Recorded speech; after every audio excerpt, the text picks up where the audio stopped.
We'll have the next speaker, Dr. Mihika DUBE. You're speaking on effect of metabolic control on ganglion cell layer in diabetic patients with normal vision. Good afternoon, everyone. Myself, Dr. Mihika, and my topic is evaluation of macular ganglion cell layer in diabetic eyes with normal visual acuity, impact of metabolic control.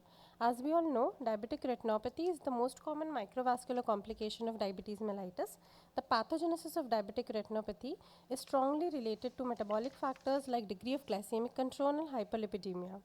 HbA1c is regarded as the gold standard indicator for glycemic control in diabetes and has been extensively studied for its impact on DR and CMT and the outer retinal layers.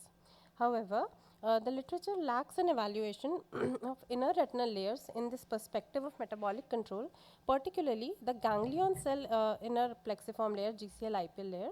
This study aims to evaluate the relationship between metabolic control, HbA1c, and serum lipid levels, and the GCL IPL thickness in diabetic eyes without vision threatening DR. It was a single center cross sectional observation study done on 86 eyes of 43 patients on the hospital based study in central India. All patients of type 2 diabetes with normal visual acuity 20/20 were included. Patients with other ocular diseases were excluded. Patients with proliferative diabetic retinopathy were excluded from the study. Any other surgical intervention patients were excluded from the study. Duration of diabetes was taken into account. Detailed serum lipid analysis was done. HbA1c values were recorded. Refraction was done, and patients with normal visual acuity were included. OCT ganglion cell analysis was done using macular cube scan, and color coding for various sectors were noted for each eye.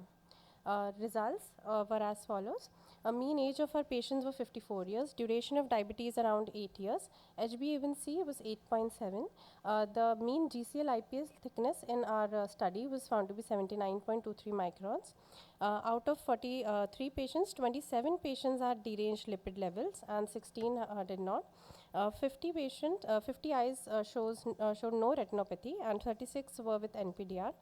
Out of all the patients, in 7 eyes, there were abnormal average values of GCL IPL, and in 24 eyes, the average was normal, but at least one sector of GCL IPL thinning was noted.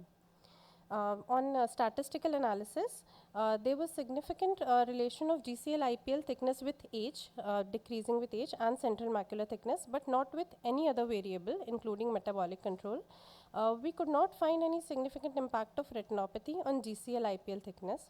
But on regression analysis for sectoral GCL IPL thinning, it showed high adjusted odds ratio for HDL cholesterol, for total cholesterol, deranged total cholesterol, and deranged HbA1c, although with large confidence intervals.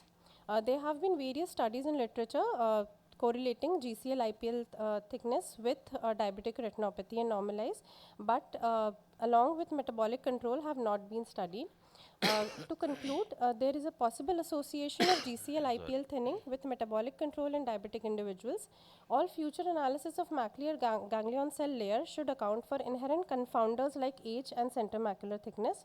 And the further studies we recommend to assess impact of metabolic control on inner retinal layers along with multifocal ERG and microperimetry. Thank you.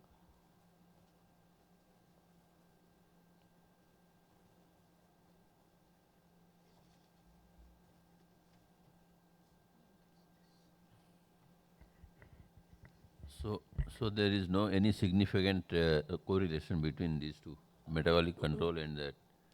Yes, they were in calculating deranged HDL and HbA1c shows high odds ratio, but the result was not statistically significant. The trend was there. The patient with deranged HDL and HbA1c had GCL IPL thinning in sectoral GCL IPL analysis, but it was not statistically significant according to our confidence interval of p-value.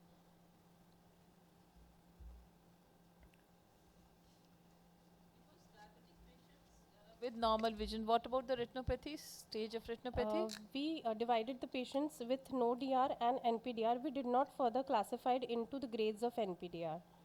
And there was no relationship because severe NPDR as compared to mild, moderate, it has No, some. we did not study that in our study.